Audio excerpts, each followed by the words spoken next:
On Christmas Day of 1872, in Calcutta, in the then British colony of India, a rugby international was played between England and Scotland. It wasn't a true international, of course, for it wasn't representative, but nonetheless the encounter had been favourably received. The result was an unlikely burst of enthusiasm for the game, and with that, the founding of the Calcutta Football Club in January of 1873. My use of the word burst was, however, carefully chosen, for just as quickly as rugby had taken off, support began to dwindle. Conditions in India were just not ideal for rugby, and so attracting the necessary quorum of gentlemen was proving challenging, given the better suited pastimes of polo and tennis. A downward trend which in turn gained unstoppable momentum when the club's open bar policy was inexplicably discontinued. By 1878, just over 5 years after that famous Christmas contest, it was all done. The last of the funds were withdrawn from the bank, the enterprise was closed, and all that remained were the memories. The memories and a pile of 270 itinerant silver rupees, which didn't really belong to anyone. But that little pile of silver would inspire an idea, that perhaps the fleeting spirit of the Calcutta Football Club could be immortalized by having these rupees melted down and then reinvented as a trophy. Its beautifully intricate design was the work of master Indian craftsmanship, and was complete with an elephant on its crown, while its 3 distinctive handles are shaped as king cobras, leaving little doubt as to the trophy's origin.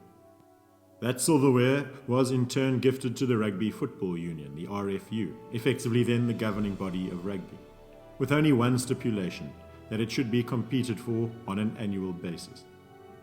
The benefactors had rather hoped that it would be used as the equivalent of soccer's FA Cup, but the RFU felt that a knockout competition was incompatible with the strict amateur ethos of rugby. Instead, the trophy would be presented to the winner of the annual contest between England and Scotland, given they were the participants of the original Calcutta Christmas clash. The so-called Calcutta Cup was first competed for on March the 10th, 1879, making it the oldest trophy in all of rugby and one of the oldest in all of sport. To give you a feel for its vintage, when England and Scotland ran out that afternoon, scores of Welshmen from the 24th Regiment of Foot lay still unburied in the South African veldt following that famous Zulu victory at Isandlwana. So this is a very old rugby rivalry. Fitting, for it is also an ancient national rivalry. Hadrian's Wall was built by the Romans in 122 AD to cordon off Roman Britain from the Scottish tribes whom they were struggling to control. And you'll remember from Braveheart how Edward II was defeated at Bannockburn by Robert the Bruce, and, to quote Mel Gibson, his warrior poets, in the year of our Lord 1314. That said, there is one element of the Scottish story which some are surprised to discover isn't all that old, notably their anthem, O Flower of Scotland. Although to build meaningful context, one needs briefly to consider the broader ritual of singing anthems before international sporting fixtures, because as natural as it now seems, it simply wasn't a consideration during the early contests. That would change one fateful afternoon in Cardiff. Saturday, December 16th, 1905. The Welsh rugby team was in the midst of a golden age. They had won the Triple Crown that year, which included a 25-0 drubbing over England. But Wales now faced a new and greater challenge. New Zealand had sent their first ever fully representative team over to Britain under the captaincy of a Boer War veteran called Dave Gallagher. They arrived as a motley crew of unknown men in early September. And by the time they arrived in Cardiff 3 months later, they were household names. They had won all 27 of their tour games, including the tests against England, Scotland and Ireland, and they had scored over 800 points while conceding just 32. Adding to the hype was their now famous pre-match ritual, their so-called haka, which was capturing the imagination of the British people. Accordingly, Wales would be heavy underdogs, but they were expected to provide the All Blacks, as the British press had now begun referring to them, with their most rigorous test. So the beginnings of a famous new rivalry in rugby. But beyond the obvious hype, this was to be an interesting rivalry for another reason. Because while rugby in England had emerged in the public school system and then spread almost exclusively through elite universities and the military, which further entrenched the sport as an upper-class pursuit, in both Wales and New Zealand, it was different. It was the great rugby authority, Paul Dobson, who alerted me to another institution which had been key to rugby's growing prominence, relevant for both Wales and South Africa: the mines. Indeed, in Wales, many villages came to revolve around something of a holy trinity: the local chapel, the coal mine, and the rugby club. As a result, rugby in Wales had managed to transcend class and emerge instead as a game for the people. This instinctively provided Welsh rugby with both a national fervour and, given their expanded access to talent, a level of skill and intensity which has seen this small nation emerge as one of rugby's great powerhouses. New Zealand, on the other hand, never really developed the rigid class structures of England, and they too were fast adopting rugby as their national pastime, a development perhaps best evidenced by their now 27-game unbeaten streak. This mighty clash between arguably the two then finest teams on the planet was described by the press as the match of the century. A capacity crowd of 40,000 squeezed into the Arms Park in Cardiff to witness the spectacle. As per tradition, the All Blacks opened proceedings with their haka. But unlike the English, the Scottish and the Irish, who at that point retreated to the halfway line ready for the whistle, Wales had made plans to respond to the haka with some traditional inspiration of their own. For Teddy Morgan, the Welsh left wing now settled his team and then led them in song. Land of our fathers. The crowd in Cardiff, as you will well imagine, needed no second invitation. As far away as Christchurch, people awoke to newspapers describing this moment as intensely thrilling, even awe-inspiring. It must have been. For this wonderfully diverse Welsh team, complete from coal miners to a medical doctor, would push the mighty All Blacks to the very end. Teddy Morgan himself had gone over for a try in the corner on 23 minutes, unconverted, so giving Wales a 3-0 lead. Now chasing, the All Blacks found themselves in unfamiliar territory, and with the stadium heaving, pressure was building. So a series of uncharacteristic errors until finally, with just 10 minutes to go, the All Black three-quarter Bob Deans was put away with nothing but an open try line ahead of him. However, Deans now shaped his run towards the Welsh posts in order to allow for an easier conversion. An error, for this new angle allowed Teddy Morgan and Rhys Gabb to close in and drag Deans down as he placed the ball just inches from the line. The only question then, and the subject of 115 years of sometimes furious debate, was on which side of the line the ball had been placed. As always in rugby, a futile debate, for it is the referee's opinion alone that counts, and the try was not awarded. New Zealand were incensed, Wales triumphant. And in that magical moment, Land of Our Fathers was forever converted from a song into an anthem, and Wales, fittingly, had provided international sport with a new tradition which would soon spread across sporting codes. Rugby in Scotland, by contrast, had followed the pattern of England, and in these early years it remained dominated by the elite public schools of Edinburgh and later Glasgow, young men who were being groomed to lead an empire. As such, Scotland's early rugby internationals, while very hard fought on the pitch, did not initially inspire the same nationalistic fervour as it had for the Welsh. However, from the 1960s and into the 1970s, there emerged a gradual surge in Scottish nationalism, a shift which Ronnie Browne and Roy Williamson would come to experience firsthand. Roy Williamson had been a member of a folk band called the Corrie Folk Trio. In 1962, they had secured a slot at the Edinburgh Festival, alongside a renowned Irish singer called Paddy Bell. Just on the eve of the festival, however, one of the original trio contracted glandular fever. At a loss, Roy Williamson suggested Ronnie Browne, who knew a few songs. Williamson had first met Ronnie while at art college and while playing rugby for Edinburgh Wanderers, but they had become friends while studying at the local teachers' training college. On the first evening of the festival, they attracted an audience of 8 to their assigned venue, the Trist Coffee House. It went about as well as it can go for an audience of 8, for some of the same awkwardly familiar faces returned the following evening, but this time with some friends. By the end of the festival, 3 weeks later, there were queues clamouring to get in. The Corrie folk trio and Paddy Bell, as they would now become known, went on to have considerable success. However, Paddy Bell eventually left the band 3 years later, in 1965, to pursue her solo career, as did Bill Smith a year after that, which left as residual the duo of Roy Williamson and Ronnie Brown. They persisted with the band, although now calling themselves simply the Corries. They focused their craft on songs about Scottish heritage, even donning traditional outfits for their performances. And on reconnecting for an upcoming tour, Roy brought with him a new song, very much in theme, called Flower of Scotland, a song about those warrior poets at Bannockburn. It took some time to find the rhythm which we now associate with the song, but nonetheless it seemed to be appealing to Scotland's re-energized sense of patriotism. Before long, it was the pivot of their repertoire, often played several times before they were allowed off the stage. But notwithstanding this relative success, in the greater scheme, O Flower of Scotland remained a very niche song performed by a relatively obscure travelling folk duo. That was about to change.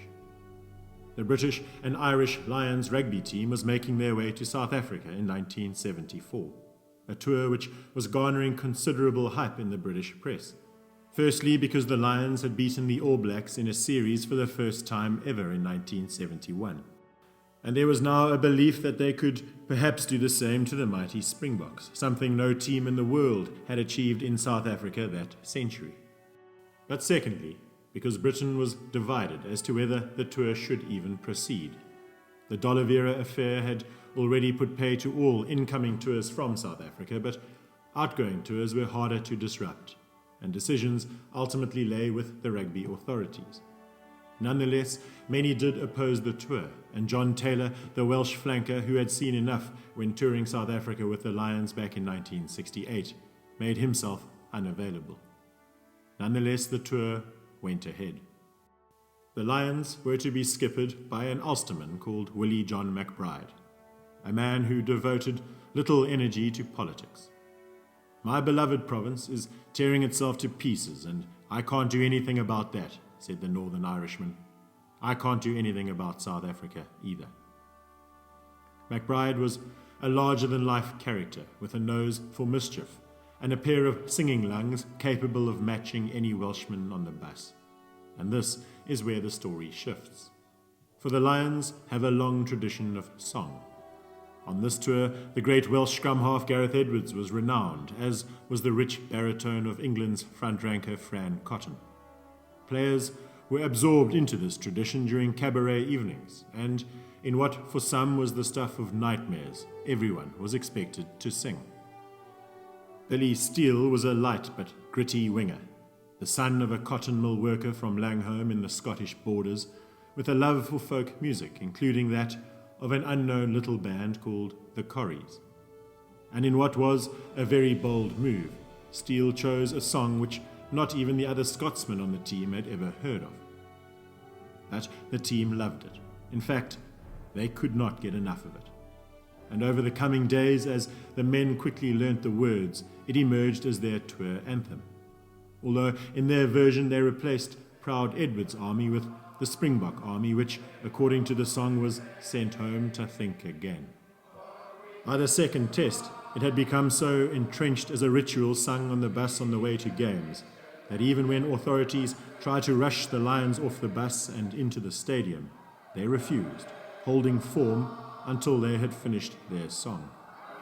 And by the closing line, each of us felt 10 foot tall and ready to thump someone, said Steele. And they did. The Lions of 1974 were about to write themselves into rugby folklore. But it wasn't pretty. For decades, the Springboks had outmuscled opposition, often by exercising the generous application of a clenched right fist. Accordingly, Willie John McBride knew exactly what they were in for, and the Irishmen simply refused to play victim. They would match fire with fire, McBride famously imploring his team to get your retaliation in first. The rest is history. The Springboks were thrashed, 3 tests to nothing, saved from a full whitewash only by a controversial refereeing decision, the Springbok jersey humiliated, much to the satisfaction, understandably, of the many South Africans excluded from the system. McBride's team had won many fans in South Africa, and they returned home as heroes, winning the BBC's Team of the Year for 1974, an award which would earn the team a live television appearance. They responded, of course, by singing their team anthem. Roy Williamson and Ronnie Brown could not believe it. Flower of Scotland had just been provided with an incredible national endorsement. 2 months later, in early 1975, and not by coincidence, the single was released. Meanwhile, Scottish nationalism was continuing to gather momentum. When the English travelled to Edinburgh to contest the Calcutta Cup the following year in 1976, the Queen was scheduled to attend. By now, there was a genuine concern that this event may be an embarrassment, given pockets of resentment to the British national anthem, God Save the Queen. And with that, the associated risk that the Queen herself, given the words of the song, might be booed. Accordingly, it was decided to play Scotland the Brave prior to God Save the Queen in an attempt to defuse the situation. It was moderately successful. The Thatcher era of the 1980s would further stiffen this nationalism, for Scotland would lose 1/5 of her workforce as subsidies were pulled from cotton, steel and mining. And this anger was again roused in 1989 when Scotland were handed a poll tax 1 year before England and Wales. And so when the England rugby team arrived at Murrayfield to compete for the Calcutta Cup early the following year in 1990, there would be external needle in the air. This was the final weekend of the then Five Nations Championship. England had been in phenomenal form, destroying France, Ireland and Wales, scoring 83 points in the process whilst conceding just 12. The general consensus in the press was that England would be embarking on a leisurely trip up to Edinburgh in order to pick up some ancient silverware.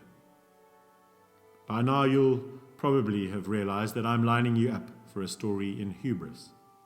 John Jeffrey, the Scottish flanker, who had recently completed a lengthy suspension, having damaged the Calcutta Cup during a game of soccer one very late night on Princes Street, conceded that the English were more talented than us.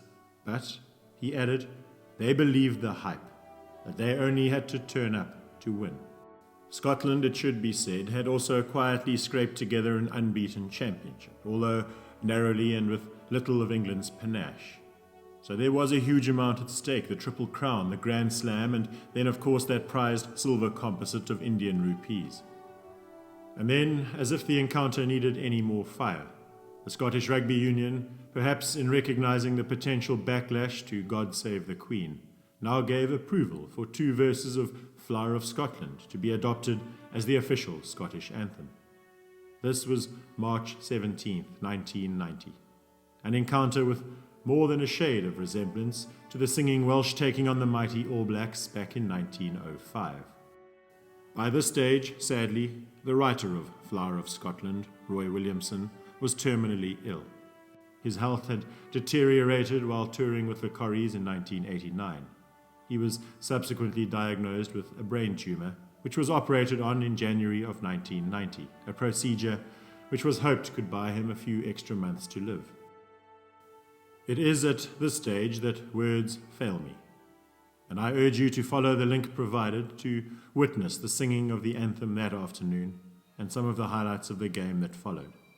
The famous commentator Bill McLaren doubted as to whether Murrayfield had ever experienced that level of anticipation. And within minutes of the kickoff, Finlay Calder was isolated and held up by the English, having taken a quick tap. But just as he was being turned, The Scottish captain David Soul threw himself at that maul, and his pack followed him with a level of ferocity I'm not sure whether I have ever seen matched. The English, now lying on their backs, staring up at the Edinburgh sky and with the crowd surging in their ears, would have then realized what they were facing: warrior poets. The inspired Scotsmen, like those Welshmen 85 years before, rose to the occasion. Human beings are remarkable in that way. This was their destiny, and how often has Sia Khaleesi and Rassi Erasmus again reminded the world, does destiny inspire greatness? Against all odds, the English were sent home to think again. Scotland won the Five Nations, and with that only their third ever Grand Slam. They have not managed it since. One can only imagine the emotion of Roy Williamson watching all of this unfold. Ronnie called him after the game. Over the moon is how he described him. Roy Williamson passed away 5 months later. He was 54 years old. Ronnie Brown continued to sing under the banner of the Corries, and today is an accomplished portrait painter. He is now 82 years old. To hear Ronnie interviewed is to be struck at the emotion he carries for this song, what it meant to himself, to Roy, and to his native Scotland. He eventually stopped singing the anthem at sporting events, citing emotion as the barrier.